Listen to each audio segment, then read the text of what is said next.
This is Gene Key, Skyserve, Texas News.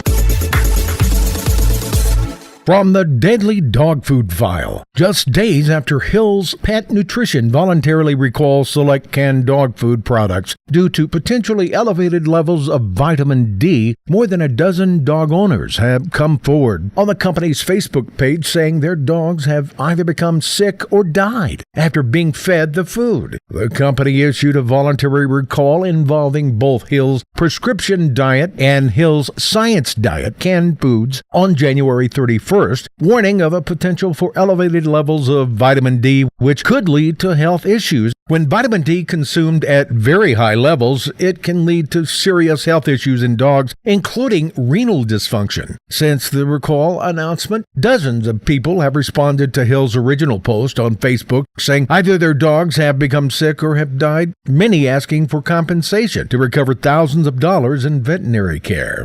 From the Texas News Digest, the family of a man fatally shot by an Arlington officer after a traffic stop in 2017 has filed a lawsuit in federal court against the city and the officer. The lawsuit calls into question authorities' narrative of the night of the shooting, which the family of the victims has long disputed. Travis Crane, 23, was shot multiple times by Officer Craig Roger the night of February 1st, 2017. The Tarrant County District Attorney's Office later released dash cam video that showed the traffic stop and a struggle between Crane and the officer.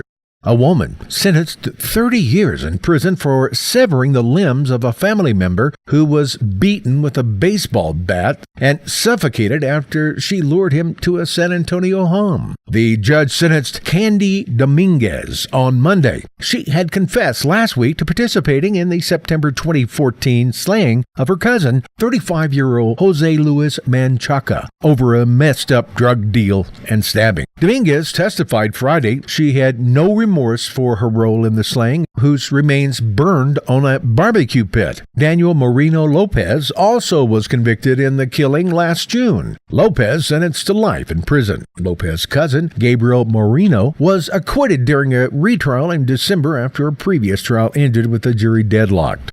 A former employee at a Catholic Charities shelter for immigrant children stands accused of fondling a teenager from Guatemala and offered other children candy for sexual favors, according to an affidavit filed last week in Harris County. Edgar Alexander Campos, 23, oversaw about 32 kids at St. Michael's Home for Children. He faces a charge of indecency with a 16-year-old. This is Gene Key reminding you to visit us on YouTube, Facebook, or Tumblr at Skyserve News Service.